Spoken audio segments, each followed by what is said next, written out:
রাত ৩টে মতো বাজে প্রায়।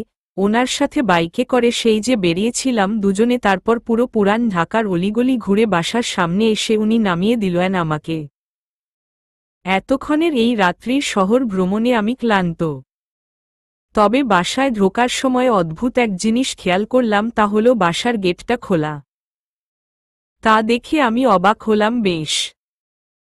আমার যতদূর স্মরে আছে যে যাওয়ার সময় দরজাটা বন্ধ করে রেখে গিয়েছিলাম যাতে চাচা মাঝরাতে উঠে বিভ্রান্ত না হয়। এভাবে চুপচাপ কিছুক্ষণ ভাবতে থাকায় আরিশ ভাইয়া বলে উঠলেন, এই মেয়ে কি ভাবছ আবার? বাসায় যাও। আর খবরদার এত রাতে কাঠগোলাপ গাছের নিচে গিয়ে দাঁড়াতে দেখলে খবর আছে। আমি মনে মনে দম ফাটা আমি হাসছি ওনার কথা শুনে। আমি ওনার দিকে ঘুরে এমন এক ভাব নিলাম যে আমি ওনার কথা কানেই তুলিনি। আপনি কোথায় যাবেন এখন? উনি গাড়ির সাথে হেলান দিয়ে বললেন। বাসায়। আমি ওনার কথা নাচক করে বললাম, না, এত রাতে বাসায় যাওয়ার দরকার নেই। আপনি আজকে আমাদের বাসায় থেকে যান। আমি রহিমা খালাকে বলছি আপনার জন্য গেস্টরুমটা খুলে দিতে। কথাটা বলে ওনাকে আর কিছু বলার সুযোগ দিলাম না বিন্দুমাত্র। আমি চম্পট বাসার দিকে হাঁটা দিলাম। আমি জানি উনি হয়তো আসবেন না, নিজের জেদটা বজায় রাখবেন। বাসার ভিতর ঢুকব মাত্র এবার ওনার দিকে তাকালাম। উনি কি আসছেন নাকি চলে গেছেন তা দেখার জন্য আর তরস সইল না আমার। পিছন ঘুরে তাকাতেই দেখলাম চাচার ঘরের সামনে রাখা আমাকে দেওয়া উপহারগুলো উনি একে একে গুছিয়ে আনছেন। তা দেখে নিজের মাথায় একটা চাটি দিলাম, এতটা কেয়ারলেস আমি কিভাবে হতে পারি? লজ্জায় আর দাঁড়ালাম না সেখানে। আমি এতক্ষণে বুঝে গেছি যে উনি আজ রাতে বাসায় থাকবেন। আজ আমার জন্মদিন, তাই আজকের রাতটার জন্য তো ওনাকে সহ্য করাই যায়। কথাটা ভেবে এক প্রকার দৌড়ে বাসার ভিতর ঢুকলাম আমি। তারপর একটা সময় গিয়ে আমার পা দুটো থেমে গেল, আনন্দে আত্মহারা হয়ে গেলাম আমি। দৌড়ে গিয়ে বাবাকে জড়িয়ে ধরতেই বাবা হেসে উঠল আর আমাকে আগলে নিল। আমি বাবাকে জড়িয়ে ধরে বললাম, তুমি এভাবে সারপ্রাইজ দিবে আমি সত্যিই ভাবিনি। ভালোবাসি বাবা। বাবা আমার মাথায় ভালোবাসার পরশ এঁকে বললেন, তোমার জন্মদিন আর আমি না এসে পারি? বাবার সাথে কথা বলতে বলতেই আমাকে দেওয়া উপহারগুলো নিয়ে আরিশ ভাইয়া বাসায় ঢুকতেই বাবা বলে উঠলেন, কেমন আছো আরিশ? আরিশ ভাইয়া জিনিসগুলো টেবিলে রেখে উত্তর দিলেন, জি মামা ভালো। আপনি কেমন আছেন? বাবা হেসে বললেন, বেশ ভালো। আমি আন্দাজ করেছিলাম যে তোমরা বেরিয়েছ। অপেক্ষা করছিলাম তাই তোমার আসার জন্য। উনি মুচকি হাসলেন আর আমি তাদের কথোপকথনের নীরব শ্রোতা। আমি কিছু বলতে যাব তার আগেই আরিশ ভাইয়া বলে উঠলেন, আমি আসছি। বাসায় ফিরতে হবে। আমি কিছু বলবো তার আগেই বাবা বলে উঠলেন, এত রাতে আর বাসায় ফিরতে হবে না, আজকে এখানেই থেকে যাও। তাছাড়া আজ দুপুরে খাওয়া দাওয়া করে তারপর বাসায় যেও। আর কয়েকজন গেস্টও আসবেন। উনি আমার দিকে অদ্ভুত এক দৃষ্টিতে তাকালেন, যেন আমার বিয়ের পাকা কথা চলছে অন্য কারোর সাথে। উনি আর না করলেন না। বাবার কথা মতো আমি নিজে গেস্টরুমটা খুলে দিলাম। বাবা বিশ্রাম নেবেন, সকালবেলা আম্মু এসে হয়তো সে নিজেও আমার মতো সারপ্রাইজড হয়ে যাবে। ওনার রুমের দরজার তালা খুলে আমি চলে আসতে নিলেই উনি বেশ রাগী কণ্ঠে বলল, এই মেয়ে দাঁড়াও। আমি বিরক্ত হয়ে ওনার দিকে তাকিয়ে বললাম, উফ অফ। আবার? আমার তো একটা নাম আছে। উনি ভাবলেশহীনভাবে বললেন, হোয়াটেভার। কথাটা বলে উনি আমার হাতটা ধরে ঘরের মধ্যে টেনে নিয়ে দরজা লক করে দিলেন। আমি চমকে গেলাম ওনার এমন হঠকারিতা কাজকর্মে। উনি আমার হাত ধরে এক জায়গায় দাঁড় করালেন আমাকে। আর আচমকাই কঠিন স্বরে বললেন, সবসময় এতটাও অগোছালো হওয়া ভালো নয় যে প্রিয় জিনিসগুলোকে অবহেলা করতে হবে। কখনো কখনো কিছু জিনিসেরও গুরুত্ব দিতে শেখো, নয়তো ভীষণ রকম আফসোস করবে জীবনে, আর সেদিন আমি তোমাকে কোনোভাবে হেল্প করব না। কথাটা বলে উনি ওয়াশরুমে ঢুকে দরজাটা ধাম করে বন্ধ করে দিলেন। ওনার যাওয়ার পানে চেয়ে রইলাম আমি। আচ্ছা, উনি কি রাগ করেছেন? কিন্তু কেন? কিন্তু এই মুহূর্তে আমার সবচেয়ে বড় প্রশ্ন হলো, আচ্ছা আমি কি ফিরে যাব নাকি ওনার ফেরার জন্য অপেক্ষা করব? আসলে মানুষটি আমার কাছে গোলকধাঁধার মতো। যখনও মনে হয় এই বুঝি ওনাকে বুঝতে পারব, তখনই উনি কেমন কঠিন হয়ে যান। কিছু করার নেই, তাই আমি বসে রইলাম। উনি ওয়াশরুম থেকে বেরিয়ে এলেন। উনি এখনও আগের মতোই রয়েছেন। রেগে আছেন কি না বোঝা মুশকিল। আমি ওনার কাছে দাঁড়িয়ে বললাম, আপনি কিছু খাবেন? আমি জানি যে ওনার খিদে নেই, কারণ আমরা বাইরে রেস্টুরেন্ট থেকে খেয়ে এসেছি। ওনার মুডের খবর জানার জন্য জিজ্ঞাসা করা। উনি আচমকাই যেন বরফের মতো গলে গেলেন। না। কথাটা বলে উনি ওনার পকেট থেকে ফোনটা বার করে কিছু একটা করলেন। আমি আধীর আগ্রহ নিয়ে চেয়ে আছি আমার ফোনটার দিকে আর ওনার কাজকর্মের দিকে। নিজের ফোনটা ওনার হাতে দেখে আমার মোটেও ভালো লাগছে না। তবে উকি মারলেই উনি ধমক দেবেন সেই ভয়ে চুপ করে রইলাম। উনি আমার দিকে ভ্রু উঁচিয়ে আর চোখে একবার তাকিয়ে পুনরায় ফোনে কিছু একটা করতে লাগলেন। হঠাৎ উনি আমার ফোনটা আমার হাতে ধরিয়ে দিয়ে বললেন, নাও, এটা সবসময় তোমার সাথেই রাখবে। আর কল করলেই সেটা মিস কল যাতে না হয় খেয়াল রাখবে। মিস কল হলেই খবর আছে। আমি তড়িৎ গতিতে ওনার হাত থেকে ফোনটা ছিনিয়ে নিলাম, তারপর যে ঠিক কতটা খুশি হলাম বলে বোঝাতে পারব না। উনি আমাকে দেখে বললেন, বাচ্চা মেয়ে তার ফোন পেয়ে খুশি? যাও এবার ঘুমাতে যাও। ওনার বাচ্চা মেয়ে ডাকা শুনেও আমার রাগ হল না বিন্দুমাত্র। আমি ওনার দিকে একটা ভুবন ভোলানোর হাসি হেসে বললাম, আপনার মতো ভাই যেন ঘরে ঘরে হয়। পুরো টুইটুই মার্কা পৃথিবীর সবচেয়ে ভালো মানুষ আপনি। আমার খুশি ওনার বোধহয় সহ্য হল না। উনি দরজাটা খুলে ইশারায় আমাকে বেরিয়ে যাওয়ার জন্য বললেন। আমি কোনো কথা না বাড়িয়ে বেরিয়ে গেলাম ওনার রুম থেকে। উনি মুখের ওপর দরজা বন্ধ করে দিলেন। ফোনটা একদম আগের মতোই আছে। তবে সমস্যা বাধল ইন্টারনেট ইউজ করতে গিয়ে। নেট অন হয় না। কোনো সোশ্যাল মিডিয়া অন হয় না। কোনো কিছুই চলে না। ওনার রুমের সামনে দাঁড়িয়ে বহুক্ষণ যাবৎ চেষ্টা করলাম সবকিছু অন করার। হলো না। কতবার ফোনটা সুইচ অফ করে অন করেছি হিসাব নেই। 15 মিনিট যাবৎ চেষ্টা করছি, কিছু কাজ হচ্ছে না। রাগে শরীর ঘেমে যাচ্ছে আমার। না পেরে ওনার ঘরের দরজা ধাক্কা দিতে লাগলাম আমি। আরিশ ভাই দরজা খোলেন, আমার ফোন কাজ করছে না কেন? ওপাশ থেকে কোনো উত্তর এলো না, শুধুই নীরবতা। আমার রাগটা ক্রমশ বেড়েই চলছে। পুনরায় দরজা ধাক্কা দিয়ে বললাম, কি করেছেন ফোনে? দরজা খোলেন। আমার ফোন আগের মতো করে দেন। উনি তাতেও উত্তর দিলেন না। এবার আমি ফোনসহ দরজায় বাড়ি মারতে লাগলাম। এ ফোন আজ প্রাণ ত্যাগ করলেও আমার সমস্যা নেই, কারণ শুধু ওনাকে আর বাবাকে কল ছাড়া কিছুই করা যাবে না, আর এই ফোনে তা আমি এই কয়েক মিনিটে বেশ ভালোভাবেই বুঝেছি। এই বেয়াদব ছেলে দরজা খোলেন। আমার ফোন আগের মতো করে দেন বলছি। আমি অনবরত দরজা ধাক্কা দিতে লাগলেই দেখলাম ফোনটা ভাইব্রেট করে উঠল। তাকাতেই দেখি ওনার SMS। থাপ্পড় খেতে না চাইলে এক্ষুনি রুমে গিয়ে ঘুমাও।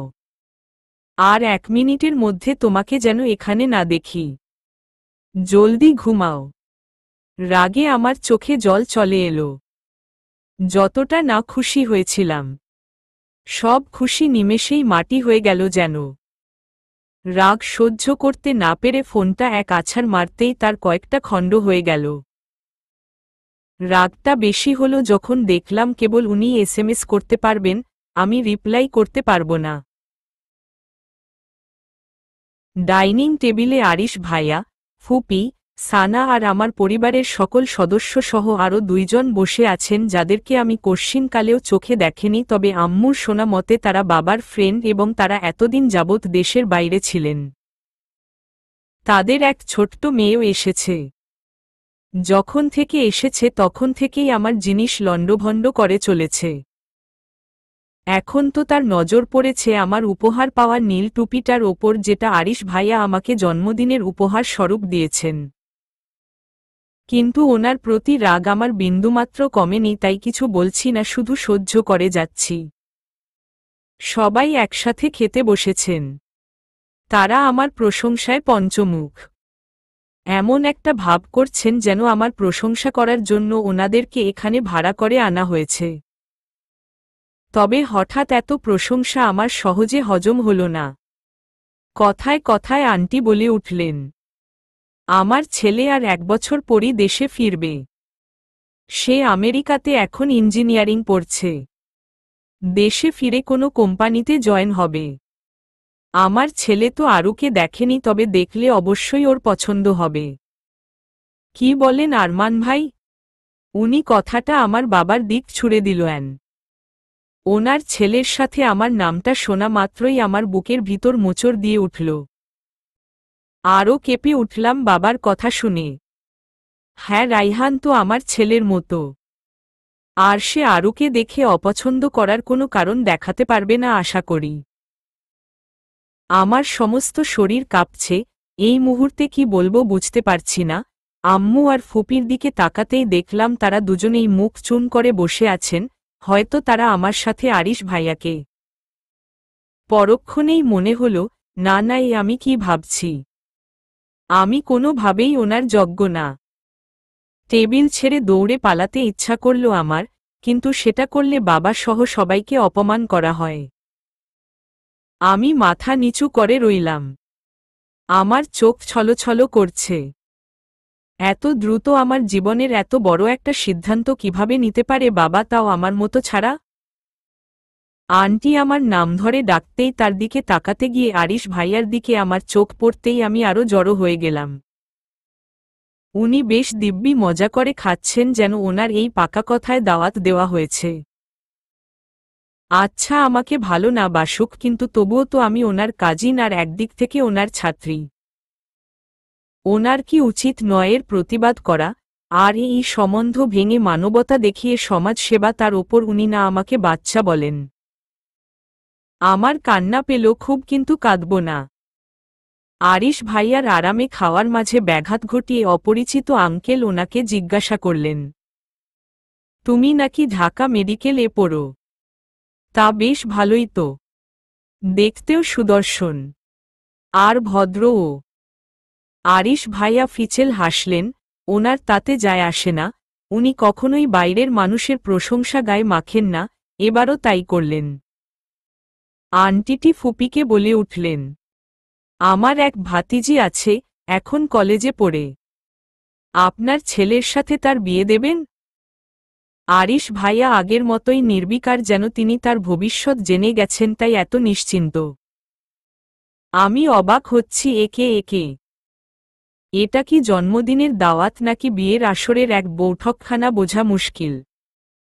ওনাদের কথার মাঝে আরিশ ভাইয়া খাওয়া শেষ করে উঠে আমাকে উদ্দেশ্যে করে বললেন, আরু পাখি, তুমি খেয়ে তাড়াতাড়ি এসো, আমি তোমার জন্য অপেক্ষা করছি বাইরে। আমি হাফ ছাড়লাম। উনি বোধহয় আমাকে নিয়ে এখন কোথাও বার হবেন, কিন্তু কোথায়? এখানে বসার বিন্দুমাত্র ইচ্ছা নেই আমার। ওনার কণ্ঠে আরু পাখি ডাক শুনে ওনারা একে অপরের দিকে তাকালেন, তবে বাবা এতে স্বাভাবিক, কারণ বাবা সব জানেন যে আমার আর আরিশ ভাইয়ার সম্পর্কটা কেমন। ফুপি জবাব দিল, ছেলের তো এখনো বিয়ের বয়স হয়নি, তাই এসব নিয়ে ভাবিনি। ওনারা আর কিছু বললেন না। আমি কেবল বাবার থেকে উঠে যাওয়ার পারমিশন নিয়ে সেখান থেকে উঠে গেলাম। সানার দিকে তাকাতেই বুঝলাম যে সে আমার উঠে যাওয়াতে খুশি হয়েছে। আমি হাত ধুয়ে আরিশ ভাইয়ার পিছন পিছন দৌড়ালাম, ওনার পিছন পিছন দৌড়াচ্ছি আর হাঁপাচ্ছি। উনার সাথে হেঁটে পারছি না, একটা সময় ওনার সামনে গিয়ে দাঁড়িয়ে ওনার পথ আটকে খানিকটা ঝুঁকে হাঁপাতে লাগলাম। উনি আমার দিকে অদ্ভুতভাবে চেয়ে আছেন, যেন আমি ভিন গ্রহের প্রাণী। আমি ওনার চাহনি দেখল, বললাম, আমি কিন্তু এখনো আপনার ওপর রেগে আছি।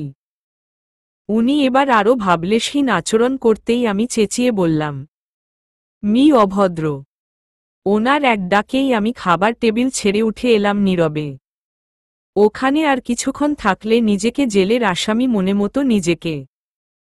ওনার পিছন পিছন দৌড়াচ্ছি আমি, উনি হাঁটছেন আর আমি দৌড়াচ্ছি, তবু ওনার সাথে পেরে উঠছি না। উনি আমাকে এলিয়েন বলেন, কিন্তু এখন যে উনি এত বড় বড় পা ফেলে হাঁটছেন তার বেলা। আসল এলিয়েনটা কে শুনি? দৌড়াদৌড়ির একটা পর্যায়ে গিয়ে আমি ওনাকে ধরেই ফেললাম প্রায়।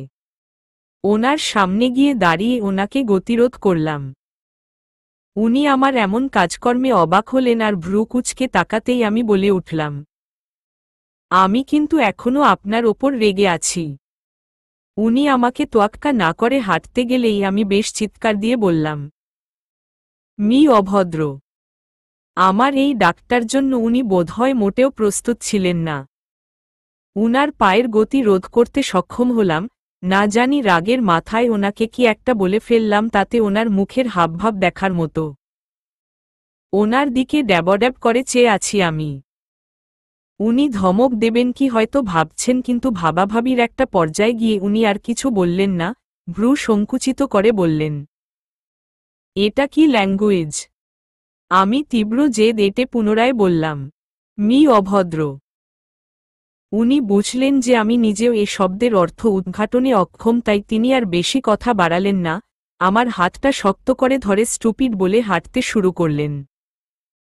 আমি কপট রাগ দেখিয়ে বললাম, আপনি আমাকে যতটা স্টুপিড ভাবেন আমি ততটাও না। হা। উনি গাড়ির দরজা খুলে আমাকে বসার নির্দেশ দিয়ে বললেন, তাহলে কি তার থেকেও বেশি স্টুপিড তুমি? আমি রাগ দেখিয়েও ব্যর্থ হলাম। উনি নিজেও গাড়িতে উঠলেন। গাড়ি স্টার্ট দিলেন। আমি চুপ করে বসে রইলাম। কোনো অজানা গন্তব্যের জন্য রওনা হচ্ছি তা আমার ধারণার বাইরে। গাড়ির তালের সাথে তাল মিলিয়ে উনি গান চালালেন। কিছু গান আমার কানে ঢুকছে, আবার কিছু গান আমার কানের বাইরে দিয়ে যাচ্ছে। তবে ভালোবাসি বলে দাও আমায় গানটা কানে বাজতেই শরীরের মধ্যে শিহরণ বয়ে গেল। রাগী কণ্ঠে বলে উঠলাম, গান বন্ধ করেন। আমার কথা উনি তোয়াক্কা করলেন না, বরং এই গানটাই প্রথম থেকে আবার দিলেন। আমি ওনার দিকে তাকিয়ে একটা প্রশ্ন করলাম, আপনার আর ফারিন আপুর বিয়ের পর ও কি আপনি আমার ওপর এই টিচারগিরি চালিয়ে যাবেন? আসলে কথাটা আমি অনেক জটিলভাবে ওনার সামনে উপস্থাপন করলাম, এটা জানার জন্য যে উনি কি সত্যিই ফারিন আপুকে পছন্দ করেন। উত্তরের অপেক্ষায় ওনার দিকে অধীর আগ্রহ নিয়ে চেয়ে রইলাম। উনি শান্ত আর নির্বিকার। একটা পর্যায়ে অপেক্ষা করার ফলাফল হিসাবে নীরবতা ছাড়া কিছুই পেলাম না। উনি আমার দিকে তাকালেন না বিন্দুমাত্র। আমি দৃষ্টি ফেরালাম।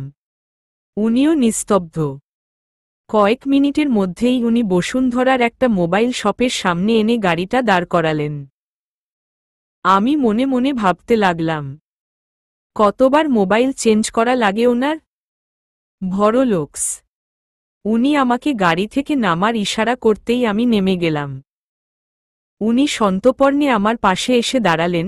আমি ওনার দিকে একবার তাকিয়ে চোখ ফিরিয়ে নিতেই উনি বলে উঠলেন, আমি তোমার জন্মগত টিচার। চাইলেও অন্য টিচারের এক্সিট এন্ট্রি নেই। জীবনের শেষ সময় অবধি আমি তোমার টিচার। এটা যত তাড়াতাড়ি বুঝবে ততই তোমার লাভ। ওনার কথাটা শুনে আমার শরীরের মধ্যে তিরিক করে উঠল, অদ্ভুত এক শিহরণ বয়ে গেল। আমি ওনার দিকে তাকিয়ে অজানা উত্তরের আশায় বললাম, আমার বিয়ে হয়ে গেলেও আপনি আমার টিচার থাকবেন? উনি আমাকে ধমক দিয়ে বললেন, বাচ্চা মানুষ বিয়ে করার এত শখ কেন? চলো চুপচাপ। ওনার ধমকে দমে গেলাম। বুঝলাম না যে কি বলবো। উনি সত্যিই অভদ্র। আমার ভাষায় মি অভদ্র। ওনার সামনে মুখ গোমরা করে বসে আছি আমি। উনি আমার নতুন ফোনটা নিয়ে আবার কি সব কি করছেন আমি দেখতে পাচ্ছি না। আমি ওনার দিকে করুণভাবে তাকিয়ে বললাম, আরিশ ভাইয়া ফোনটা দেন না। আপনি তো আমার জন্যই ফোনটা কিনেছেন, তাহলে এখন আমাকে না দেওয়ার মানে কি? উনি ভীষণ মনোযোগ দিয়ে কাজ করছেন, তা ওনার কথাতেই বুঝলাম। আরও পাখি ওয়েট একটা কাজ করছি তো আমি ওনার পাশ থেকে উঠে গিয়ে পার্কের দোলনাটায় গিয়ে বসলাম, যদিও জানি উনি কিছুক্ষণ পর আমাকে ডাকাডাকি করবেন আর আমি দোলনা থেকে নামব না। হলো তাই উনি ডাক দিল, এই মেয়ে চলে এসো, বাসায় যাব। আমি দোলনা থেকে নামলাম না, বরং সেখানেই দোলনায় বসে রইলাম। উনি আমার কাছে এগিয়ে এসে বললেন, এই নাও তোমার ফোন। আমি নামলাম না, তবে উনি কেমনভাবে আমার দিকে তাকিয়ে আছেন, আমিও ভ্রু কুঁচকে ওনার দিকে তাকিয়ে বললাম, বসবেন আপনি? আমি হাওয়াতে তীর ছোড়ার মতো কথাটা ওনার দিকে ছুড়ে দিলাম, কিন্তু আমি কখনো ভাবতেও পারিনি যে তীর গিয়ে নিশানায় লাগবে। উনি আমাকে অবাক করে দিয়ে বললেন, হমম। আমি ওনার হমম শুনে তৎক্ষণাৎ সরে এলাম, সরে এসে আমার পাশে ওনাকে বসার জায়গা করে দিতেই উনি বসলেন আমার পাশে। আমার কেমন একটা অদ্ভুত অনুভূতি হচ্ছে, অজানা কারণেই আমার হৃদস্পন্দন বাড়ছে। দোলনা বেশ মৃদুমন্দভাবেই দুলছে, আমরা দুজনেই নীরব। আমি এর আগে এত সহজভাবে ওনাকে আমার সাথে মিশতে দেখিনি। আমি ওনার দিকে তাকাতেই উনিও আমার দিকে তাকালেন, ওনার আর আমার শরীরের মাঝে বিন্দুমাত্র ফারাক নেই। আমি লজ্জা পেয়ে খানিকটা সরে যাওয়ার পরিকল্পনা নিতে গেলেও দেখলাম সরার মতো বিন্দুমাত্র জায়গা নেই। উনি এখনও আমার দিকে চেয়ে আছেন। আমি দৃষ্টি নামিয়ে বললাম, আপনার কি আজ শরীর টরীর খারাপ আরিশ ভাইয়া? না মানে আজকে এমন ভালো মানুষ হয়ে গেছেন যে। আমার কথার উত্তর হিসাবে উনি বললেন, জলদি বিয়ে করব তাই ভালো হওয়ার চেষ্টা করছি, না হলে যদি বউ পালায়।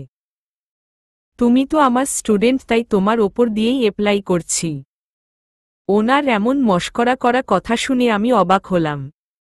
মানেটা কি? আপনি এখন বিয়ে করার জন্য রেডি? আর ফারিন আপু? তার তো এখনো 2 বছর বাকি। আমার কথাটা শুনে উনি আমার ফোনটা আমার হাতে দিয়ে বললেন, নাও একটা ছবি তোলো আমাদের। আমি অবাকের ওপর অবাক হলাম। উনি আজকে এমন ভালো ব্যবহার করছেন কোনো ধমক ঝমক ছাড়া। আমি না পেরে ফোনটা ধরলাম ছবি তোলার জন্য। আরও অবাক হলাম যখন দেখলাম উনি কিউট স্মাইল দিয়ে ছবি তোলার পরিকল্পনা করছেন, নিজেকে যেন এবার অকওয়ার্ড ফিল হচ্ছে ওনাকে দেখে। আমি হাসতে গিয়েও হাসতে পারলাম না, একটা ছবি তুললাম, তাতে উনি হাসছেন আর আমি গোমরামুখ হয়ে আছি। ছবি তোলা হলেই উনি আমার হাত ধরে উঠে গেলেন। আমি এখনও ওনার উত্তর পেলাম না। সেদিন বাড়ি ফিরে বাবার গলা ধরে অনেক সত্য মিথ্যার কান্না কেঁদেছিলাম আমি, কারণ আমি কোনোভাবেই চাই না এভাবে হঠকারিতায় নেওয়া একটা সিদ্ধান্তের মাধ্যমে আমার বিয়েটা বাবা অন্য কারোর সাথে দিয়ে দিক। সত্যি বলতে আমার মন কি চাই সেটা কি আমি নিজেই জানি? জানি না। জানলে হয়তো এত সম্পর্কের জটিলতা আর এত দ্বিধাবোধ জন্মাতো না কোনোভাবেই। তারপর কয়েকটা দিন কেটে গেল অনায়াসেই। আরিশ ভাইয়ার কঠিনতরলের মুড সুইংয়ে আমাকে নাজেহাল হতে হল।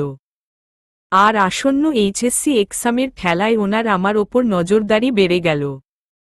বেশ কয়েকদিন হল ফোন থেকে ইন্টারনেট সংযোগ বিচ্ছিন্ন হয়েছে।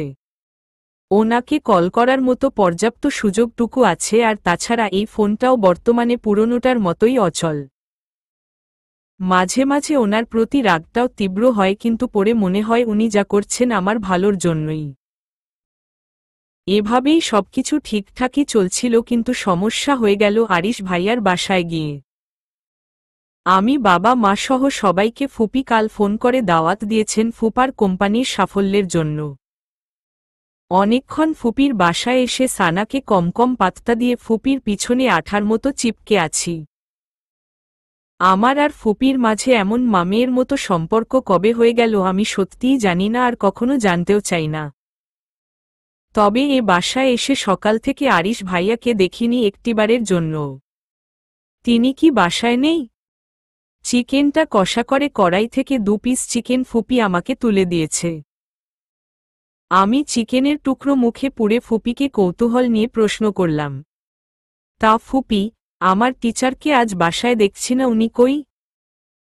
ফুপি চিকেনে পরিমাণ মতো জল দিয়ে নাড়তে নাড়তে বলল, আর বলিস না, সেই কোনো সকালে বেরিয়েছে ফারিনের সাথে, এখনও ফিরছে না।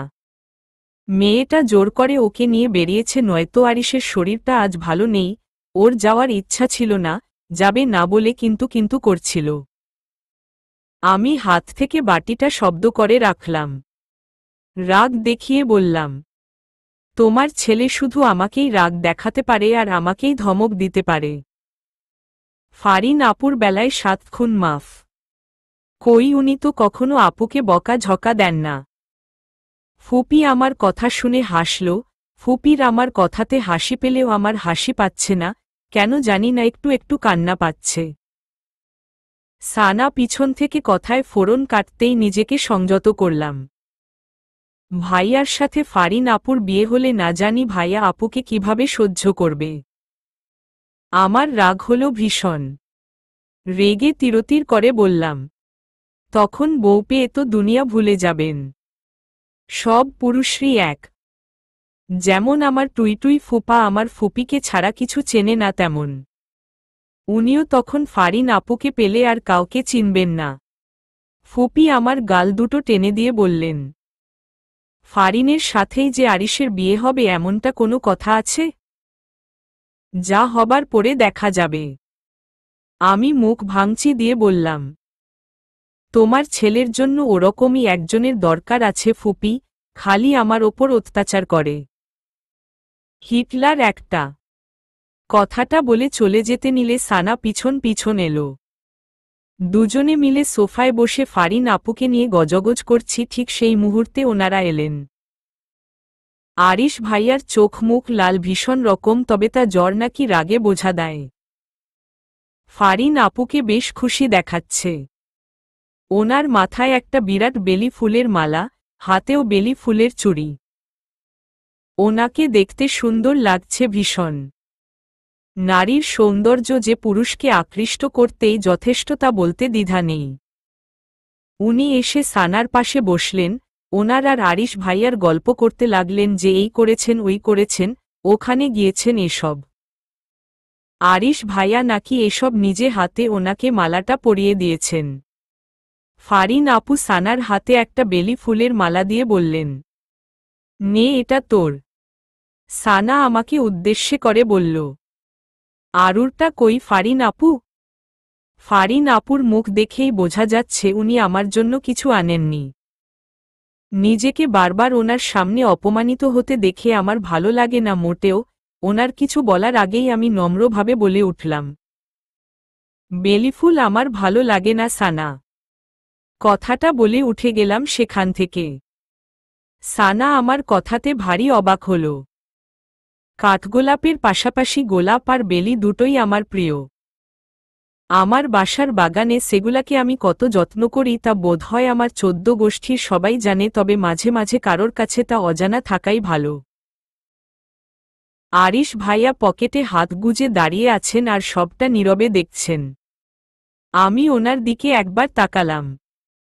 ওনার চোখ মুখের করুণ অবস্থা দেখে খারাপ লাগলো বেশ। সেখান থেকে উঠে যাওয়ার আগে বলে এলাম, আপনার জ্বরটা বোধহয় বেড়েছে, ওষুধ খেয়ে নিন।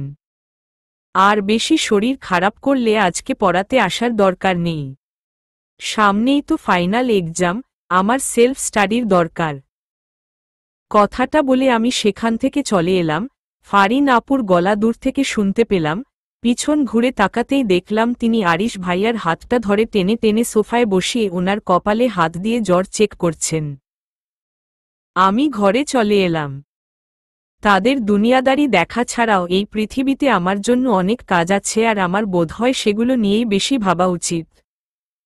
অনেক অনেক রান্নার আয়োজনে ফুপি হাঁপিয়ে পড়েছে প্রায়। আম্মু হাতে হাতে অনেক সাহায্য করেছ আর আমি সারাটা সময় ঘরেই বসেছিলাম, তার একটাই কারণ ফারিন আপু। টেবিলে সবাই বসে আছে, আরিশ ভাইয়া ছাড়া, তিনি তার ঘরে ঘুমাচ্ছেন। ফারিন আপুর কথানুযায়ী তিনি ভাইয়াকে জ্বরের ওষুধ খাইয়ে দিয়েছেন। কোনো কারণবশত আমার গলা দিয়ে খাবার নামছে না, সবকিছু নিয়ে বিতৃষ্ণা সহ এক চাপা কষ্ট অনুভব করছি বারবার। কথায় কথায় বাবা বলে উঠলেন, আরিশের তো এখন ইন্টার্নশিপ চলছে, তো এরপর কি দেশের বাইরে গিয়ে হায়ার স্টাডি করবে নাকি এখানেই বিয়ে করে ওয়েল সেটেলড হবে? কথাটা শোনামাত্রই আপনিই আমার চোখ ফারিন আপুর দিকে ঘুরে গেল। উনি বেশ একটা লজ্জা লজ্জা ভাব নিচ্ছেন, যেন আজকেই তাদের বিয়ের পাকা কথা। ওনার এমন বেহায়াপনা দেখে আমি দৃষ্টি সরিয়ে প্লেটের দিকে তাকিয়ে শুনতে লাগলাম। ফুপি কথার মাঝে বলে উঠল, সত্যি বলতে আমার ছেলে কি চাই তা ছেলের বাপকে জিজ্ঞাসা না করাই ভালো, সে তার অফিস নিয়ে ব্যস্ত, আমার সাথে কথা বলার সময় অবধি পান না তিনি। কথাটা শুনে সবাই চাপা হাসি হাসল। ফুপি আর ফুপা এখনও আগের মতোই রয়েছেন, একদম প্রাণবন্ত আর মন খুলে কথা বলেন। আর ফুপা বেশ রসিক মানুষ। ফুপা বলে উঠল, আমার ছেলে কি চাই আমি জানি না ঠিকই, কিন্তু সে হয়তো মনে মনে কাউকে পছন্দও করে রাখতে পারে। পরে হয়তো সময় হলে বলবে। কথাটা শুনতাই ফারিন আপু বেশ লজ্জা পেয়ে না খেয়ে উঠে গেলেন, যেন আরিশ ভাইয়া তাকে সবার সামনে ওনার প্রতি তার ভালোবাসার প্রকাশ করেছেন। আমি ওনার এমন ব্যবহারে অবাক হলাম, সাথে এখানে উপস্থিত সবাই। ফারিন আপু যেতেই আম্মু ধীর গতিতে বললেন, আমি যদি খুব ভুল না হয় ফারিন আরিশকে পছন্দ করে, যতই হোক দুজনে সমবয়সী প্রায়। আম্মুর এমন কথাতে বাবা ধমক দিয়ে বললেন, আহ আফসানা, ছোটদের সামনে এসব কি? বাবার এমন কথাতে সবাই চুপ হয়ে গেল। ফারিন আপুকে বোধহয় আমি সহ আর সবাই ভালোভাবে মেনে নিতে পারেননি। ফুপি কথা ঘোরাতে বলল, আমি কিন্তু আমার আরুর বিয়ে দেব এক রাজপুত্রের সাথে, যে আমার আরুকে অনেক ভালোবাসে। ভালোবাসে আর ভালোবাসবে, কথা দুটোর মধ্যে আকাশ পাতাল অফাত। ফুপি যেভাবে বললেন তাতে মনে হলো কেউ আমাকে ভীষণ রকম ভালোবাসে। হয়তো তারে আমি চোখে দেখিনি, অথবা হয়তো সে আমার খুব কাছেই আছে। সত্যিই কি আমাকেও কেউ ভালোবাসবে এমনভাবে? তবে এই ভাবনাগুলো আমার কল্পনাতীত, তাই কখনো ভাবিনি আগে। আমি কপট রাগ দেখিয়ে বললাম, দূর ফুপি, কি যে বলো না, আমি তো বিয়েই করব না, আমি তোমাদের সাথেই থাকব সবসময়। ফুপি আমার মাথায় হাত বুলিয়ে দিল, চিন্তা নেই, তোকে আমি আমার সাথেই রেখে দেব আমার মেয়ে করে। সে তুই চাস আর না চাস। আমি কথার তৎপরতা না বুঝেই ফুপির দিকে তাকিয়ে বললাম, সত্যি তো? আমি কিন্তু তোমার সাথেই থাকব। ফুপি হেসে বললেন, সত্যি। কিছুক্ষণ আগে বাসায় এলাম, এখন রাত ৮টা বাজে প্রায়। আরিশ ভাইয়ার জ্বর বিশেষ কিছু কমেনি। আসার আগে ওনার সাথে আমার আর কথা হয়নি। বইগুলো চারিপাশে ছড়িয়ে ছিটিয়ে পড়াশোনার এক বিরাট পরিবেশ গড়ে তুলেছি, কিন্তু পড়াশোনা নামের পাখিটা বারবার ফাঁকি দিয়ে পালাচ্ছে, সহজে তা নাগালে আসছে না। ফোনটার দিকে তাকালাম আমি, হঠাৎ কি মনে হতেই আমি গ্যালারি চেক করলাম, বার করলাম এই ফোনের সর্বপ্রথম ফটো। ছবিটার আর একটা কপি করে রেখেছি আমি অন্য এক ফোল্ডারে, যদি কোনোভাবে এটা ডিলিট হয়ে যায় তো অন্যটা থেকে যাবে। ওনার সাথে আমার আর কোনো ছবি নেই, তার সাথে এটাই আমার প্রথম ছবি। উনি কি প্রাণবন্ত হয়ে হাসছেন আর আমি গোমরামুখী। ছবিটা এখন দেখে অফসোস হয় ভীষণ। ছবিটা দেখি আর বুঝি যে গোমরামুখে আমাকে মানায় না ঠিক। মনে হয় সেদিন যদি একটু হেসে ছবিটা তুলতাম। আমাদের দুজনের বিপরীত প্রতিচ্ছবি ছবিটাতে ললফুটে উঠেছে। ফটোটা বেশ কিছুক্ষণ ধরে জুম করে তো কখনো জুম আউট করে দেখছি। তখনই দরজার ধাক্কার আওয়াজে চমকে উঠলাম আমি। দ্রুত ফোন বন্ধ করে দরজা খুলতেই দেখলাম আম্মু দাঁড়িয়ে আছে। আমি আম্মুকে দেখে অবাক হয়ে প্রশ্ন করলাম, বাবা কি ডাকছে আমাকে? আম্মু মাথা নাড়িয়ে বলল, আরিশ এসেছে। ছেলেটার জ্বর কমেনি। একদম রাগাবি না, এমনিতেই অসুস্থ। আমি ওকে আসতে বলছি। আম্মু চলে যেতে নিলেই আমি প্রশ্ন করলাম, উনি কি এই এত রাতে জ্বর অবস্থায় আমাকে পড়াতে এসেছেন? আম্মু আমার কথা নাচক করে বললেন, কি করতে এসেছে জানি না, তোকে জানাতে বলল কথাটা। তোর বাবা ওকে এখন বকাবকি করছে এই জ্বর নিয়ে আসার জন্য। কথাটা বলে আম্মু চলে গেল আর তার সাথে ফেলে গেল আমার কপালে এই সূক্ষ্ম চিন্তার ভাঁজ। খাটের ওপর ছড়ানো ছিটানো বইগুলো অল্পবিস্তর গুছিয়ে রাখতে রাখতেই উনি এলেন। আমি ওড়নাটা ঠিক করে বললাম, আপনার তো শরীর খারাপ, আপনি আসতে গেলেন কেন? ওনার হাতে একটা ছোট্ট প্লাস্টিক। উনি বরাবরের মতো আমার কথার কোনো উত্তর দিলেন না, সোজা আমার সামনে এসে দাঁড়ালেন আর বললেন, হাত দাও। ওনার জ্বরের মাঝে বলা আর্স্ট কথাগুলো আমার শুনতেও কষ্ট হচ্ছে। ওনাকে কোনো মতেই রাগাবো না আমি। ওনার সামনে হাত বাড়িয়ে দিতেই উনি প্যাকেট থেকে বেলি ফুলের একটা আধা চ্যাপটানো মালা আমার হাতে পরিয়ে দিলেন। ফুলগুলোর অবস্থা দেখে আমার স্পষ্ট ধারণা তৈরি হলো যে তিনি এগুলো সদ্য কিনে আনেননি, সকালে কিনেছেন। আমি লক্ষ্য করলাম ওনার শরীর মৃদু কাঁপছে। উনি কাঁপা কাঁপা হাতে আমার হাতটা ধরলেন। ওনার হাতটা গরম। উনি হাতটা ধরে মালাটা আমার হাতে পরিয়ে দিলেন। আমার বুকের ভিতর এক অজানা বেদনার মোচড় দিয়ে উঠল। আমি ওনার দিকে অশ্রুসিক্ত নয়নে একদৃষ্টে তাকিয়ে আছি। ওনাকে দেখে আমি নিজেই ফুরবল হয়ে পড়ছি যেন। ওনার শরীরের কম্পনের মাত্রা বাড়তেই আমি কম্পিত ধ্বনিতে বললাম, আরিশ ভাইয়া, আরিশ ভাইয়া, আপনি ঠিক আছেন? উনি সুতোর গিঁটটা কোনো রকমে লাগিয়ে দিয়ে দুপাশে মাথা নাড়ালেন, যার অর্থ উনি ঠিক নেই। জীবনে এই প্রথম আমি কোনো উত্তর ওনাকে কোনো রকম ভনিতা ছাড়াই সহজভাবেই দিতে দেখলাম। আমার কণ্ঠস্বর কাঁপছে, ওনাকে ছোঁয়ার সাহস পাচ্ছি না আমি। উনার অবস্থা বেশি খারাপ হবার পূর্বেই আমি ঘর থেকে চিৎকার দিলাম, আম্মু, একটু এই রুমে ওষুধ নিয়ে এসো না, আরিশ ভাইয়া কাঁপছেন। ততক্ষণে উনি আমার বেডের ওপর বসে পড়েছেন। ওনার কপালে হাত দিতেই উনি আধো আধো কণ্ঠে ধমক দিতে ভুললেন না, আর কখনো ভুলেও বলবে না যে তুমি ফুল ভালোবাসো না, কারণ আমার আরু পাখি নিজেই একটা ফুল। বুঝলে স্টুপিড? আমি ওনার অমন কথা শুনে এবার ভয় কেঁদেই ফেললাম। ওনাকে আমি কখনো এভাবে কথা বলতে দেখিনি। ওনাকে কোনো রকমে হাত দিয়ে সামলে রেখে আমি ক্রমাগত হাঁক ছাড়লাম তাদেরকে জলদি আসার জন্য। মুহূর্তের মধ্যেই বাবা আর আম্মু এলেন। ততক্ষণে উনি জ্ঞান হারিয়েছেন। ওনাকে শক্ত করে ধরে আছি আমি।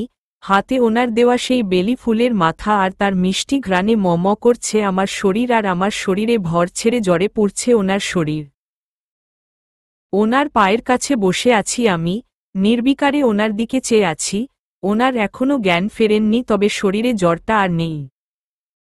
আপনা আপনিই আমার চোখ দিয়ে জল গড়াল, তবে তার আগে ওনার কারণে বারবার কেন আমাকে অপ্রত্যাশিতভাবে ফারিন আপুর থেকে কথা শুনতে হয়। আপু আমার থেকে বয়সে বড়, তার মুখের ওপর জবাব দিলই আমি হয়ে গেলাম ঠোঁট কাটা বেয়াদব মেয়ে। কিছুক্ষণ আগে উনি ফোন করেই এসব কথাই আমাকে শুনিয়েছেন। নেহাত আরিশ ভাইয়ার শরীর খারাপ হওয়ার দরুন আমি কেবল একনাগারে শুনে গেছি ওনার কথা, তবে যখন উনি বললেন যে আমার জন্য নাকি ওনাদের দুজনের সম্পর্কের মাঝে এত জটিলতা, তখন আমি আর সহ্য করতে পারলাম না, না পেরে বলে উঠলাম, নিজেকে কি ভাবো তুমি? বুয়েটিয়ান আর বয়সে বড় বলে যা খুশি তাই বলে যাবে? আমি তোমার থেকে বয়সে ছোট, তাই সব দোষ আমার? তোমার আর আরিশ ভাইয়ার সম্পর্ক নিয়ে আমি কখনো কিছু বলেছি তোমাকে? বিয়ে করে নাও তাকে, এতই যদি তাকে নিয়ে ভয় হয়। আমার এমন কথা শুনতাই উনি আমাকে বেয়াদব বলে সম্মোহন করতেই আমি ফোনটা কেটে দিলাম। তবে হঠাৎ করে ওনার এমনভাবে ব্যবহার করার কারণ বুঝে উঠতে পারলাম না আমি। ওনার কাছে বেশ অনেকবার অপমানিত হয়েছি আমি অনাকাঙ্ক্ষিতভাবে, কিন্তু বারবার একই জিনিস সহ্য করা যায় না। আমার চোখ থেকে জল গড়াচ্ছে রীতিমত। নীরবে এক চাপা কষ্ট সহ্য করে যাচ্ছি আমি, তা বোঝার মতো কেউ নেই। ওনার দিকে তাকালাম আমি, উনি এখনো ঘুমাচ্ছেন। ওনার অগোচরে এত কিছু হয়ে গেল উনি তা জানতেও পারলেন না। হাতের দিকে তাকাতেই দেখলাম বেলি ফুলের মালাটা এখনো হাতেই রয়েছে, তার ঘ্রাণ এখনো আগের মতোই তাজা। আমি একটানে মালাটা ছিঁড়ে ফেলার চেষ্টা করলেও সফল হলাম না, হাতের বেশ কিছু জায়গায় সুতোর টানে লাল লাল দাগ হয়ে গেছে। আমি তাতেও দমে গেলাম না, অবশেষে একটা জোরপূর্বক টান দিতেই সুতোটা ছিঁড়ে গেল আর আমি বেশ শব্দ করেই আহহ করে উঠলাম, হাতটা কেটে গেল সুতোর ধারে। আমি মালাটা ফ্লোরে ছুঁড়ে মারলাম। আমার চোখের জল নিমেষেই যেন মিলিয়ে গেল আমার রাগের তোড়ে। ঘর থেকে বেরিয়ে গেলাম আমি। ভোর 4টে হবে প্রায়। ফুপিও এসেছেন 12টার দিকে, আর সানাও। আমি কাউকে আমার আর ফারিন আপুর এই ঠান্ডা লড়াই সম্বন্ধে আজ অবধি করতে দিইনি। জেদ দেখিয়ে ওনার পায়ের কাছে বসে আছি আমি, তবে রাগটা এবার মাত্রাতিরিক্ত হতেই আর সহ্য হল না। ফোনে থাকা ওনার আর আমার ছবিটা ডিলিট করতে 2 বার ও ভাবলাম না, রাগ হলে আর মাথা কাজ করে না আমার, আর হলো তাই। হাতটা কেটে যাওয়াই জ্বালা করছে বেশ। আমি নিজেকেই নিজে তেজ দেখিয়ে বেরিয়ে গেলাম ঘর থেকে। এবার থেকে ওনার সাথে দূরত্ব বজায় করে চলব আমি, যাতে ফারিন আপুর মতো দ্বিতীয়বার আর কেউ আমাকে এমন অকথ্য ভাষায় কথা না শোনাতে পারে। মন খারাপ হলেই আমি কাঠগোলাপ গাছের নিচে বসে থাকি বরাবর, আজকেও তার ব্যতিক্রম হল না। ভোর 5টা বাজে প্রায়, আজান দিয়েছে অনেকক্ষণ। আশরাফ চাচা নামাজ পড়তে ওঠেন, তবে আমাকে দেখতে পাননি। এত ভোরে দেখলে হয়তো বকাঝকা করতেন। আমি হাঁটুতে মুখ গুজে মন খারাপ করে বসে আছি। মনে পড়ে ওনার আগের বারের জন্মদিনের কথা। উনি কখনোই জন্মদিন সেলিব্রেট করতে চান না। ওনার 23তম জন্মদিনের পর থেকে উনি হয়তো ধরেই নিয়েছেন যে চাইলেও এই জীবনে আমার থেকে বড় এলিয়েনের দেখা উনি পাবেন না। যে সেদিনের কথা ভাবলেও আমার হাসি পায়। 22শে জুলাই, 2021। আজ সেই বিখ্যাত হিটলার মানুষটার জন্মদিন। আর দিনটা একটু ঝাঁকানাকা চমকপ্রদ না হলে হয়? আরিশ ভাইয়া নিজের জন্মদিন নিয়ে এত নাচানাচি করেন না, কেক অবধি কাটেন না, তবে শুধু সেদিন কোনোরকম জোর করেই ফুপি বেশ ঘটা করে রান্না করেন। সকলকে ফুপি রাতে দাওয়াত দেওয়াই আমাদের রাতে তাদের বাসায় যাওয়ার কথা ছিল, কিন্তু রাত অবধি অপেক্ষা কে করে? উনি আমাকে প্রতিবার সারপ্রাইজ দেন, তাই আমিও ঠিক করেছিলাম যে ওনার জন্মদিনে ওনাকে বউ সাজিয়ে আমি নিজেকে সারপ্রাইজ দেব। দুপুরবেলায় সিএনজি ধরে কাউকে কিছু না বলে বাসা থেকে বেরিয়ে ফুপির বাসায় এলাম। ফুপি আমাকে দেখে অবাক হয়ে গেছিল। আমি ফুপির কাছ থেকে জানলাম যে উনি নিজের ঘরেই আছেন। আমি চুপিসারে গিয়ে ওনার ঘরে আলতো করে উকি দিতেই উনি কিভাবে আমার উপস্থিতি বুঝলেন তা আজও আমার বোধগম্য হল না। উনি ওনার মুখের সামনে একটা বই ধরে রেখে ধমকের সুরে ডেকে উঠলেন, এই মেয়ে! উনি বুঝতে পেরেছেন ভেবে চোখ মুখ কুঁচকে একরাশ ধমকে খাওয়ার মতো মনোবল নিয়ে ওনার ঘরে ঢুকলাম। ভীষণ সুগন্ধি যুক্ত একটা অর্কিডের রুম ফ্রেশনারের ঘ্রাণ ভেসে আসছে আমার নাকে। আচ্ছা, ওনার ঘরটা এত পরিপাটি কি করে? কই, আমার ঘর তো এত পরিষ্কার পরিচ্ছন্ন থাকে না। কথাগুলো ভাবতে ভাবতেই দেখলাম উনি আধাশোয়া থেকে উঠে বসে আমার দিক জহুরির দৃষ্টিতে তাকিয়ে বললেন, ঘরে না ঢুকে উকি দিচ্ছিলে কেন? ওনার এমন কথাতে আমি ভড়কে গেলাম না, কারণ আমি ওনার ধমক খাওয়ার জন্য সম্পূর্ণরূপে প্রস্তুত। কোনো রকম আমতা আমতা ছাড়াই আমি পরিষ্কার আর তেজি কণ্ঠে আর বেশ নম্রভাবে বললাম, শুভ জন্মদিন আরিশ ভাইয়া। আপনি পৃথিবীর সবচেয়ে ভালো হিটলার ভাই। বলে ওনার দিকে তাকিয়ে হাসি দিলাম। উনি আমার হাসি দেখে আর রাগ করে থাকতে পারলেন না হয়তো। ওনার কপালের ভাঁজ প্রসারিত হল আর গম্ভীর কণ্ঠে বলে উঠলেন, হমম। ওনার হমম শুনে বেশ অপ্রস্তুত হলাম। এ কেমন মানুষ যে যার নিজের জন্মদিন নিয়ে কোনো মাতামাতি নেই। আমি যে কাজে এসেছি সেটা হাসিল না করে যাচ্ছি না এমনটা ভেবে ওনার কাছে অকপট স্বীকারোক্তি করলাম। আজ আপনার মতো এমন একটা নিম পাতার ফ্যাক্টরির জন্মদিন বলে কথা, আমি চাই আজ আপনি আমার একটা ইচ্ছা পূরণ করুন। উনি চোখ বাঁকিয়ে বোকা বোকা ভান করে বলল, যে জন্মদিনের উইশে থ্যাংক ইউ হিসাবে যেখানে পাল্টা রিটার্ন গিফট দিতে হয় এমন উইশ আমার লাগবে না। ইউ মে গো নাও। আমি নাছোড়বান্দা হয়ে বললাম, একদম না। আমি চাই আপনি আজকে আমার কথা রাখুন। আর আপনি আজ অবধি আমি যা চেয়েছি তাই করেছেন, তাহলে আজকেরটা কেন নয়? কথাটা ওনার বেশ গায়ে লাগল যেন, তাই আমিও সেভাবে বললাম। উনি না পেরে বাধ্য হয়ে বললেন, স্টুপিড। কি চাই বলো? আমি ওনার দিক তাকিয়ে আমার ৩২টা দাঁত বার করে একটা হাসি দিতেই উনি বিরক্ত হয়ে তাকালেন। আমি ওনাকে উদ্দেশ্যে করে বললাম, বেশি কিছু না, আপনাকে সাজিয়ে গুছিয়ে আমি একটা ছবি তুলব। উনি ভাবলেশহীন হয়ে বললেন, ঠিক আছে, বিকালে রেডি হয়ে থেকো, বাইরে কোথাও যাব তখন একটা তুলে নিও। এখন যাও, আমি পড়ছি।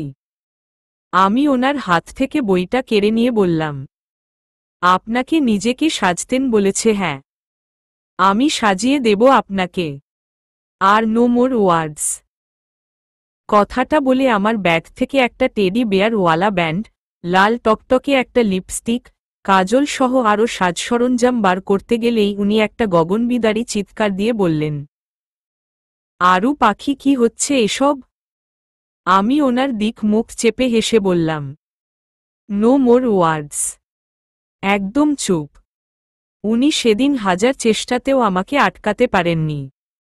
ওনার ওপর আমি আমার মেকআপ টিউটোরিয়াল অ্যাপ্লাই করেছিলাম সেদিন, কিন্তু ছবি তুলতে দেননি উনি। আমি ফোন নিয়ে ছবি তুলতে গেলেই উনি আমার হাতটা শক্ত করে চেপে ধরে আমাকে দেওয়ালে ঠেলে দিতেই আমি দেওয়ালের সাথে আটকে গেলাম।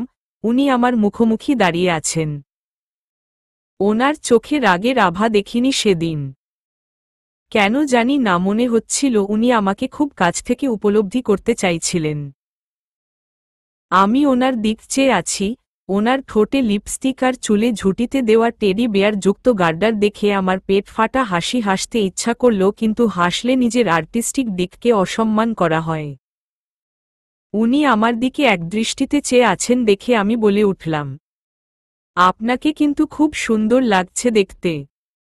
উনি জবাব দিলেন না। বেশ কিছুক্ষণ তাকিয়ে থেকে উনি নিজে থেকেই সরে গেলেন। আমার খুশি হতে লাগল বেশ। উনি আমার এই এলিয়েন টাইপ আবদারটাও রেখেছেন। উনি ওয়াশরুম চলে গেলেন ফ্রেশ হতে। আমি বাইরে থেকে চিৎকার দিয়ে বললাম, আরিশ ভাইয়া আসছে, বছর আবার হবে। উনি রাগে গজগজ করছো বলেছিলেন। আমিও একদিন সবকিছু সুদে আসলে উসুল করব, না হলে আমিও আবরার আরিশ না। সেদিন তুমি শুধু সহ্য করতে পারলেই হলো। কথাটা মনে হতেই আমার সমস্ত শরীর শিউরে উঠল। আমি সত্যিই জানি না ওনার আমার সম্পর্কটা ঠিক কেমন। আমি আর ওনার ধারে কাছেও যাব না। কথাটা বিড়বিড় করে বলতে লাগলাম আমি। হাঁটুতে মুখ গুজে চোখ বন্ধ করে একপাশ ফিরে তাকাতেই আমার চোখের কোনো বেয়ে জল গড়াল। তখনই কেউ যেন পিছন থেকে উনি বলে উঠলেন, আরু পাখি, কি করছো এখানে? আমি কথাটা শুনে ধরফর করে চোখটা মুছে নিলাম, তবে কিছু বললাম না। আমি জবাব না দিতেই উনি এবার আমার সামনে এসে দাঁড়ালেন। আমি ওনার দিকে এখনো তাকালাম না। উনি জবাব না পেয়ে আমার হাত ধরে টেনে তুললেন। আমি মাথা নিচু করে আছি। উনি রাশভারী কণ্ঠে বললেন, কাঁদছ কেন? আমি অবাক হয়ে ওনার দিকে তাকালাম। উনি কি করে বুঝলেন আমি কাঁদছি? আমি হতবিহ্বল হয়ে ওনার দিকে চেয়ে আছি। ওনাকে বেশ প্রাণবন্ত লাগছে। কালকে রাতের ভেঙে পড়া আরিশ ভাইয়া আর এই ভোরের আরিশ ভাইয়ার মাঝে হাজারো তফাতে।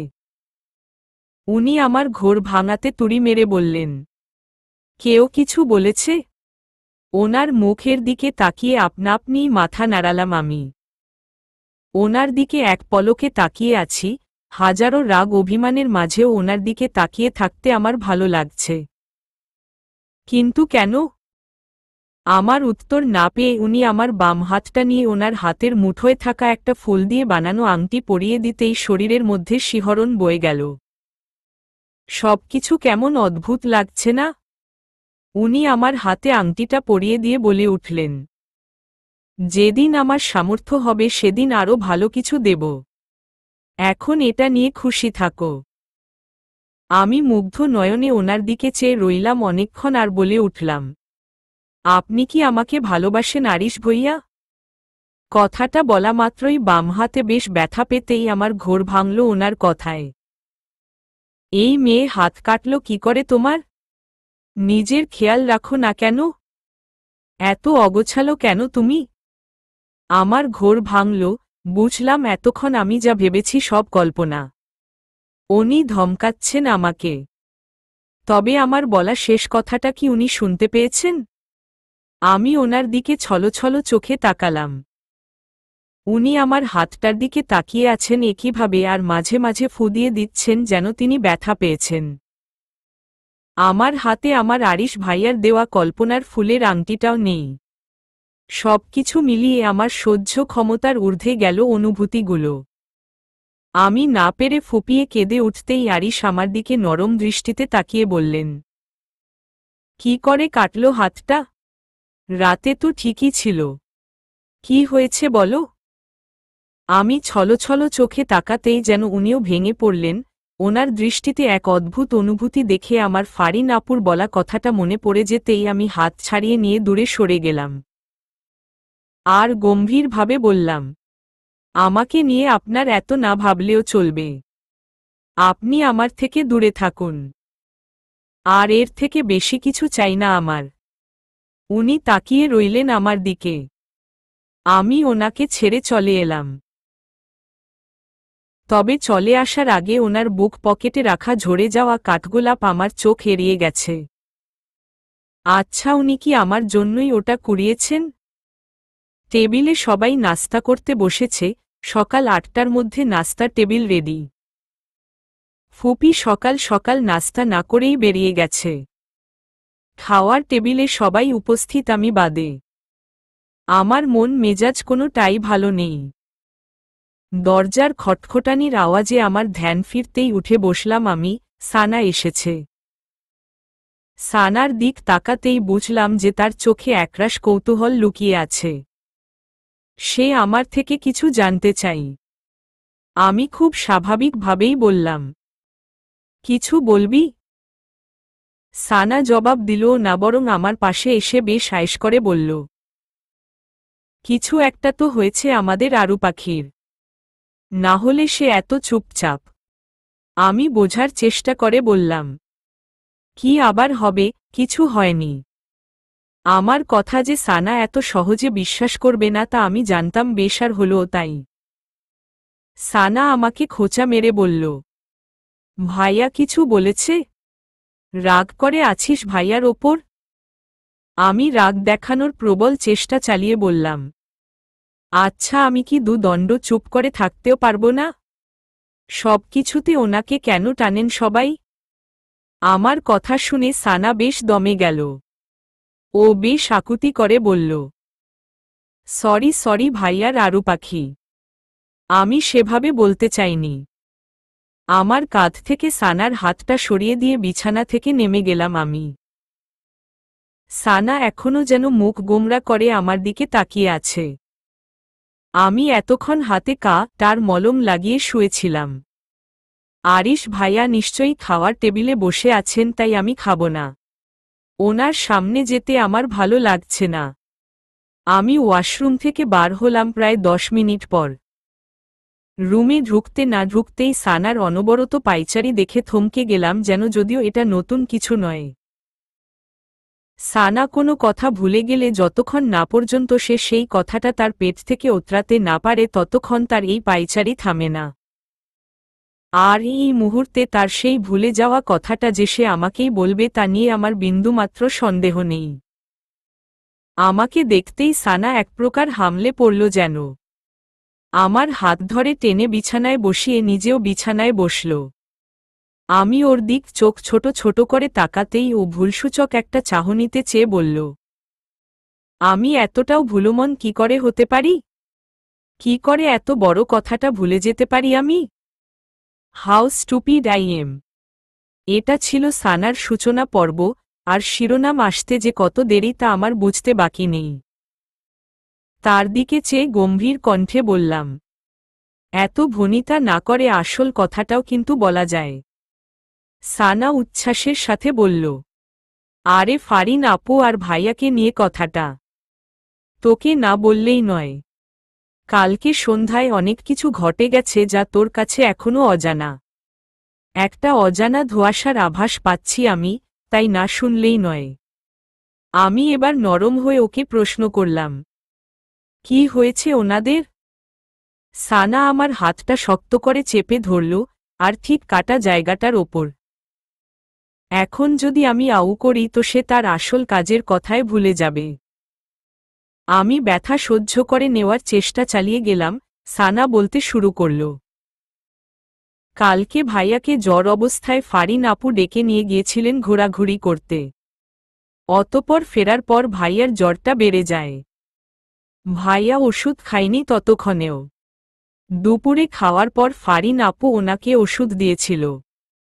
ভাইয়াকে জ্বরের ওষুধ না দিয়ে উনি ভুল করে মাথা ব্যথার ওষুধ দিয়েছিল। ভাইয়া নিজেও আর চেক করে দেখেনি কিসের ওষুধ। তোরা যখন চলে আসিস ততক্ষণে ভাইয়া ঘুমিয়ে গেছিল। যখন ঘুম ভাঙল তখন সন্ধ্যা 6:30 নাগাদ বাজে। গায়ের জ্বরটা ততক্ষণে অনেকটা বেড়ে গেছিল।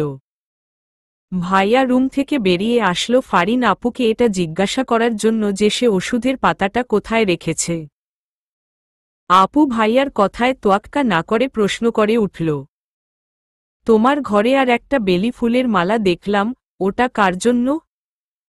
আরিশ ভাইয়া আপুর কথাটাকে এড়ানোর চেষ্টা করলেন, কিন্তু উনি তো নাছোড়বান্দা। উনি সমান তালে জেদ নিয়ে প্রশ্ন করতে লাগলেন, ওটা আমার জন্য কিনলে তুমি আমাকে ওটা দাওনি কেন? একটা পর্যায়ে গিয়ে ভাইয়া বুঝল যে এত সহজে বিষয়টা থেকে তার মুক্তি নেই, তাই না পেরে বলেই উঠলেন, ওটা আরু পাখির। আরু পাখি নামটা শুনতাই ফারিন আপু রেগে গেলেন আর ধমকের সুরে জোরে জোরে চিৎকার দিয়ে বলতে লাগলেন, ওই মেয়েটার জন্য তোমার এত কিসের দরদ? তাছাড়া তাকে তুমি এত বছর যাবৎ পড়াচ্ছ, তোমার তো জানা উচিত যে সে ফুল পছন্দ করে না, তারপরও তুমি কেন কিনেছ ওটা তার জন্য?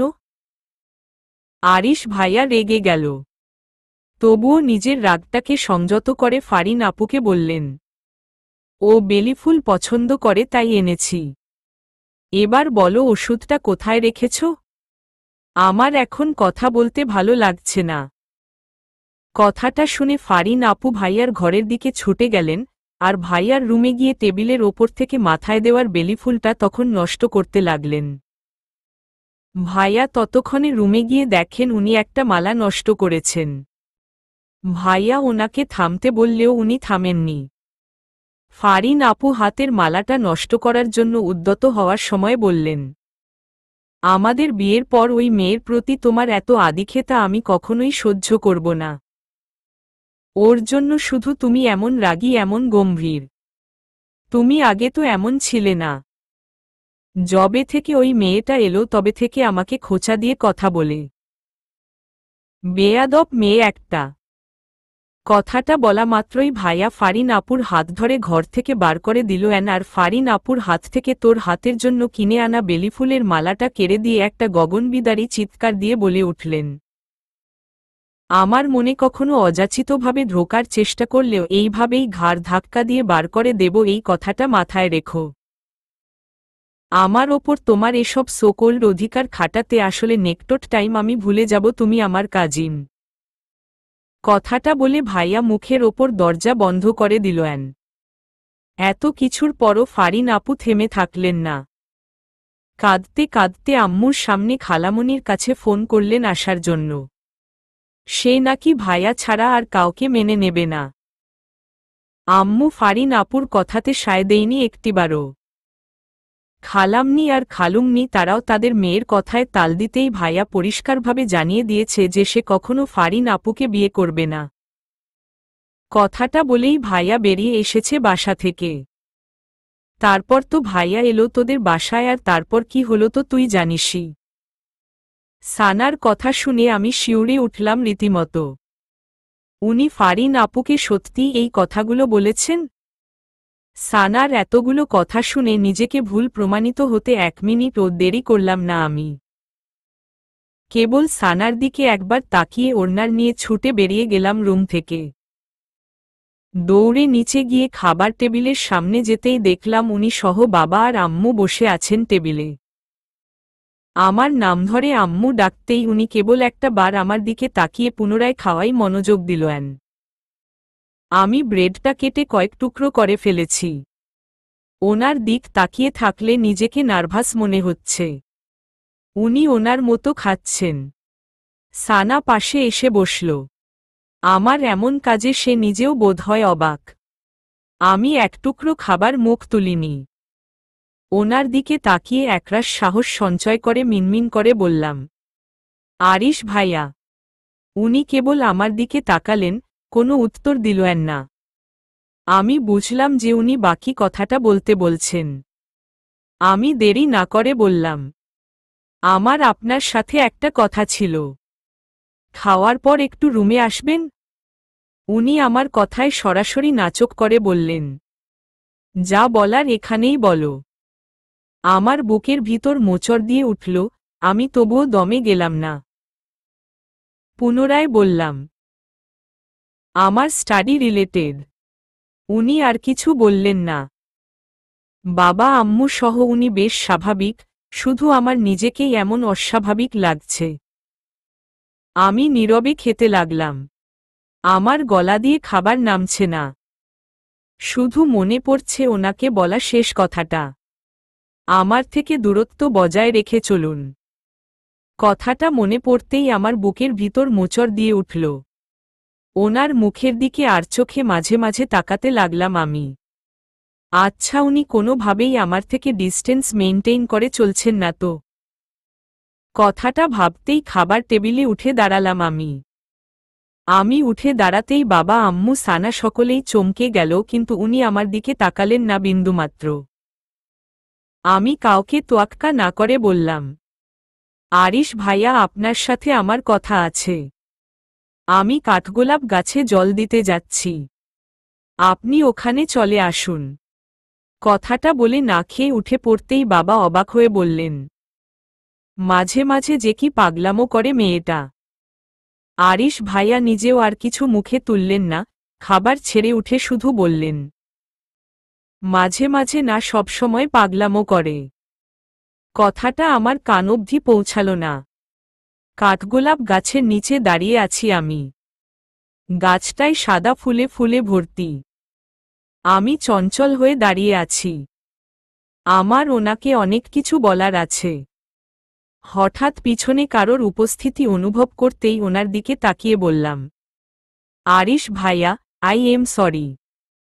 উনি গম্ভীরতার মাঝেও একটা তাচ্ছিল্যের হাসি হেসে বললেন, আমাকে সরি বলার মতো কিছু নেই। আমি কারোর কেউ নই। যাই হোক, কালকে থেকে আমার ডিউটি আছে। আমি আর পড়াতে আসতে পারছি না। আর ফুপাকেও বলে দিয়েছি তোমার জন্য নতুন টিচার দেখতে। তোমার আপত্তি থাকার কথাও না। যাই হোক, তোমার এইচএসসির জন্য অগ্রিম অল দ্য বেস্ট। ওনার এমন কথা শুনে আমার বুকের ভিতর ধুকধুক করতে লাগল, সব কথা তালগোল পাকিয়ে গেল আর চোখ ছাপিয়ে চোখ থেকে অনবরত টপটপ করে জল গড়াতে লাগল। উনি আমার দিক একবার তাকিয়ে অন্যদিকে চোখ ফিরিয়ে নিলেন। অন্য সময় ওনার সামনে কখনো কাঁদলে উনি ধমক দিয়ে কান্না থামিয়ে নিজেই চোখ মুছিয়ে দেন, আজ তার ব্যতিক্রম। উনি দেখেও না দেখার ভান করতে লাগলেন। উনি নীরবে চলে যেতে নিলেই আমি ওনার হাত ধারলাম আঁকড়ে। উনি পিছু ঘুরে তাকিয়ে ভ্রু উঁচিয়ে ইশারায় প্রশ্ন করলেন যে কি হয়েছে। আমার চোখ থেকে এখনো জল গড়াচ্ছে। আমি ওনার হাতটা শক্ত করে ধরে ওনার দিকে তাকিয়ে বললাম, আমার আপনাকেই লাগবে। আমার জীবনের শেষ সময় অবধি আরিশ খান নামক টিচারটাই লাগবে। উনি হাত ছাড়িয়ে নিলেন, কিছু বললেন না। আমি ওনার পাশে গিয়ে ওনার দিকে ছলছল চোখে তাকিয়ে ভাঙা কণ্ঠে বললাম, ডিস্টেন্স মেইনটেইন করতে বলেছি বলেই ডিস্টেন্স মেইনটেইন করতে হবে? এতটা ভালো মানুষও আপনাকে হতে বলিনি, তে আমার অন্যায় আবদারগুলো আপনাকে মানতে হবে। আর হ্যাঁ, কালকে সকালে আমার মক টেস্ট আছে আপনার কাছে। সকাল সকাল যেন আমার বাসায় আপনাকে দেখি, না হলে আপনার খবর আছে। কথাটা বলে চলে যেতে লাগলাম। আর কিছু একটা মনে পড়তেই দাঁড়িয়ে গেলাম আর ওনার দিকে ঘুরে চোখ পিটপিটিয়ে বললাম, আর হ্যাঁ, নো মোর ওয়ার্ডস। কথাটা শুনে উনি কোনো প্রতিক্রিয়া দিলেন না। আমিও চেয়ে থাকব গোটা একটা দিন ওনার অপেক্ষায়। উনি কি সত্যিই আমাকে ফিরিয়ে দেবেন? চলবে।